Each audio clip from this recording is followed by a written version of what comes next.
Bible इतिहास की एक ऐसी रानी जो सच्चे परमेश्वर से नफरत करती है, जो अपने राज्य में धार्मिकता को छोड़ अनैतिकता को बढ़ावा देती है, जो अपने पोते पोतियों को मार डालने का आदेश देती है। एक ऐसी रानी जिसका एक निर्णय यीशु मसीह को दाऊद का संतान कहलाने से रोक सकता था। क्या आप जानते हैं? अगर नहीं तो प्रियो, आज हम उसी महिला शासक की कहानी लेकर आए हैं जो सत्ता के लिए अत्याचार, हत्या और अधर्म के रास्ते पर चल पड़ी। उसका जीवन और शासन उसके राज्य के इतिहास का एक काला अध्याय माना जाता है। वो खुद दुष्ट तो थी ही, पर अपने पति और बेटे को भी दुष्टता के मार्ग पर चलने को मजबूर किया, और यहाँ तक कि उसने अपने ही घराने को नाश करने का आदेश दे दिया और अंततः अपने कर्म के कारण खुद के विनाश के कारण बनी। प्रियो, आपको बता दे कि उसके द्वारा पारित किया गया अपने घराने के नाश का आदेश का संबंध यीशु मसीह से भी जुड़ा हुआ है, क्योंकि वो दाऊद के घराने से जुड़ी हुई है। प्रियो, यह कहानी है यहूदा की रानी अतल्याह की, जिसने यहूदा पर 6 साल तक शासन किया। अतल्याह की कहानी हमें न केवल उसके क्रूर शासन के बारे में बताती है, बल्कि यह भी दर्शाती है कि कैसे धार्मिक और नैतिक पतन का अंत विनाशकारी होता है। रानी अतल्याह के विषय बाइबल में दूसरे राजा अध्याय 8 से 11 और दूसरे इतिहास अध्याय 22-23 में उल्लेख मिलता है। तो जानते हैं रानी अतल्याह की कहानी को। राजा अहज्याह की मृत्यु के बाद रानी अतल्याह यहूदा के 7वें सम्राट के रूप में सिंहासन पर विराजमान हुई। उसने 841 से 835 ईसा पूर्व तक यहूदा पर शासन किया, और बाइबल के इतिहास में दाऊद के सिंहासन पर बैठने वाली वो एकमात्र महिला सम्राट थी। वो इस्राएल के राजा अहाब और रानी इजबेल की बेटी थी।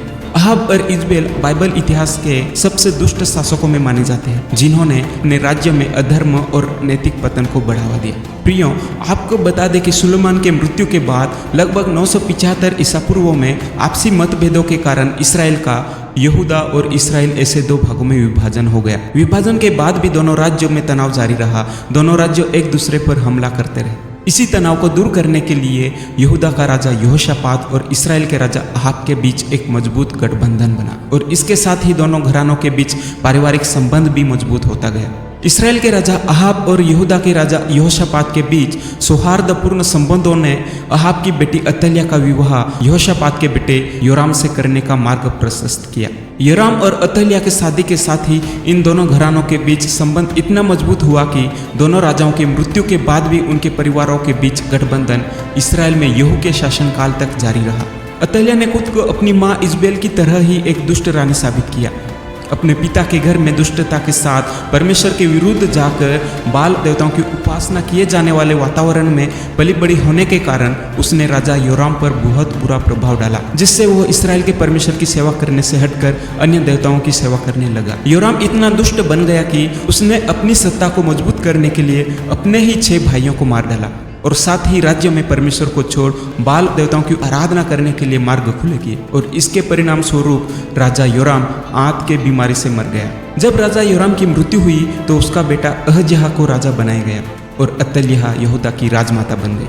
अतल्याह ने राजा अहज्याह को भी बुरे मार्ग पर चलने के लिए प्रेरित किया, और अहज्याह भी अपनी माँ के दिखाए रास्ते पर चलते हुए अपने पूर्वज दाऊद के परमेश्वर को भूल गया और बुरे कामों के साथ अन्य देवताओं की उपासना करने लग गया। और मात्र 1 साल के शासनकाल के बीच ही इसराइल के राजा के सैन्य कमांडर येहू के हाथों उसकी असामयिक मृत्यु हो गई। येहू ने अहाब के पूरे घराने को भी मार डाला था। अहज्याह की मौत की खबर सुनकर अतल्याह ने यहूदा के सिंहासन पर कब्जा कर लिया, और राजवंश के सभी लोगों को, यानी राजा बनने के लायक सभी संभावित दावेदारों को मार डालने का आदेश दे दिया, ताकि कोई भी उसकी सत्ता को चुनौती न दे सके। उसने अहज्याह के बच्चों को भी मार डाला जो उसके अपने पोते थे, ताकि वो निर्विरोध शासक बन सके, और इस तरह उसने यहूदा के सिंहासन पर कब्जा कर लिया और यरूशलेम में यहूदा की रानी के रूप में 6 साल तक शासन किया। अतल्याह का यह कदम उसकी सत्ता के प्रति लालसा, क्रूरता और निर्दयता को दर्शाता। हालांकि अहज्याह की बहन यहोशबा ने अहज्याह के एक बेटे को इस कत्लेआम से बचा लिया। अतल्याह ने अपने शाही वंश के अधिकांश सदस्यों को मार दिया था, लेकिन इस कत्लेआम से यहोशबा ने अहज्याह के एक बेटे को उसकी धाई समेत मंदिर में छुपा दिया, और रानी अतल्याह को यहोशबा ने इस बात की भनक तक नहीं लगने दी, और इस तरह अहज्याह का एक बेटा इस कत्लेआम से बच गया। और अपने शासनकाल के 6 साल तक अतल्याह को यह मालूम तक नहीं पड़ा कि उसका एक पोता यहोवा के मंदिर में छिपा हुआ है और जीवित भी है। प्रियो, यहाँ आपको बता दें कि रानी अतल्याह पूरे राजवंश को, यानी राजा दाऊद के वंशजों को मार डालना चाहती थी, क्योंकि उसमें सत्ता की लालसा थी। वो महत्वाकांक्षी थी और बाल पूजा को बढ़ावा देना चाहती थी। यही नहीं, वो दाऊद के परमेश्वर से नफरत करती थी, जिसने येहू के माध्यम से इसराइल के दुष्ट राजा अहाब के पूरे घराने को नाश कर दिया था। और यहाँ तक कि परमेश्वर के विरुद्ध बुरे काम करने वाले यहूदा के राजा अतल्याह के बेटे अहज्याह को भी मार दिया था। अतल्याह में सत्ता पाने की महत्वाकांक्षा इतनी बढ़ गई थी कि उसने अपने पोते पोतियों तक को नहीं चला। अगर अतल्याह राजा दाऊद के पूरे वंश को नाश कर देती तो दाऊद को किया गया परमेश्वर का वादा अधूरा रह जाता, क्योंकि परमेश्वर ने दाऊद से भविष्यवाणी में वादा किया था कि उसका एक बेटा हमेशा के लिए उसके सिंहासन पर बैठेगा। और यहाँ परमेश्वर यह सभा के माध्यम से अपने वादे को पूरा करने के लिए तत्पर होता है।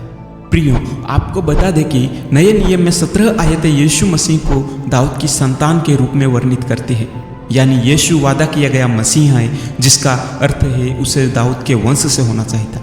मत्ती अध्याय 1 में दर्ज वंशावली भी यही प्रमाण देती है और लूका 1:32 में भी इसका उल्लेख किया गया है। तो प्रियो, अगर अतल्याह पूरे दाऊद वंश को नाश कर देती तो यीशु मसीह दाऊद के संतान न कहलाते।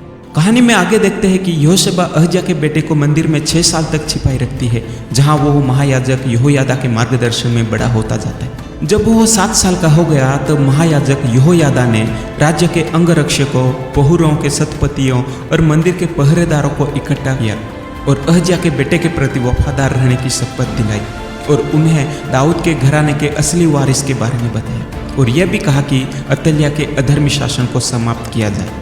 सभी सुरक्षा उपाय किए जाने के बाद यहोयादा महायाजक और उसके सहयोगी सुलेमान के मंदिर में एकत्र हुए और उन्होंने अहज्याह के बेटे योआस को बाहर निकाला और उसे ताज पहनाया। तब लोगों ने उसका अभिषेक करके उसको राजा घोषित किया। मंदिर में लोगों ने खुशी से जयकारे लगाए और अहज्याह के बेटे को राजा के रूप में स्वीकार करके बोल उठे, राजा जीवित रहे। जब रानी अतल्याह ने जश्न और तुरहियों की आवाज़ सुनी तो वो मंदिर में आई और जब उसने देखा कि एक नए राजा का राज्याभिषेक हुआ है तो उसने अपने कपड़े फाड़े और राजद्रोह राजद्रोह कहकर चिल्लाने लगी। लेकिन तब तक बहुत देर हो चुकी थी, क्योंकि लोगों ने अपना राजा चुन लिया था।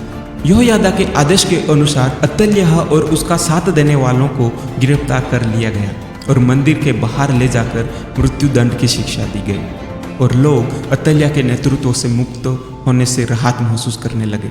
उसके आतंक के शासन के अंत के साथ ही देश के सभी लोग आनंदित हुए और शहर में शांति रही, क्योंकि यहूदा की रानी के रूप में अतल्याह का शासनकाल अत्याचार और उत्पीड़न से भरा हुआ था। प्रियो, रानी अतल्याह की अंततः मृत्यु हो गई, लेकिन अपनी मृत्यु से पहले उसने कई लोगों को परमेश्वर को छोड़ दुष्टता के साथ जीवन जीने को मजबूर किया और उनकी मृत्यु का कारण बनी। उनमें से एक उसका पति योराम था, एक उसका बेटा अहज्याह था और बाकी अन्य लोग भी शामिल थे। प्रियो, अतल्याह का शासनकाल यहूदा के इतिहास में सबसे अराजक और दुखद समयों में से एक था। उसने बाल की पूजा को बढ़ावा दिया, ईश्वर की उपासना को नष्ट करने की कोशिश की और निर्दोष लोगों की हत्याएं की।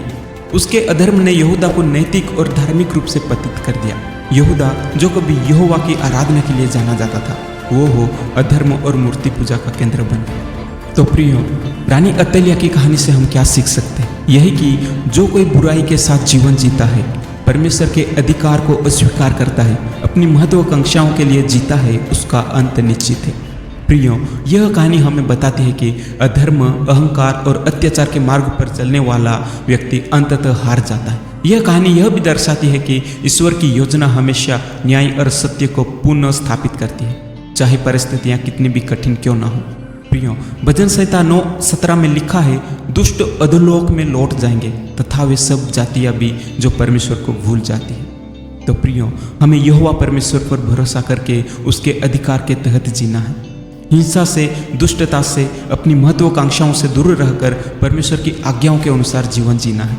तब वो हमें उसके वादे के मुताबिक हर संकट से बचाए रखेगा और उसका वारिस बनेगा। तो प्रियो, हम आशा करते हैं कि आपको रानी अतल्याह के जीवन से जरूर सीखने को मिला होगा, जो आपको परमेश्वर के साथ अपने संबंधों को मजबूत करने में सहायता करेगा। आपको यह वीडियो कैसा लगा हमें कमेंट सेक्शन में जरूर बताएं और बाइबल के रोचक कहानियों को जानने के लिए चैनल को सब्सक्राइब करें। धन्यवाद।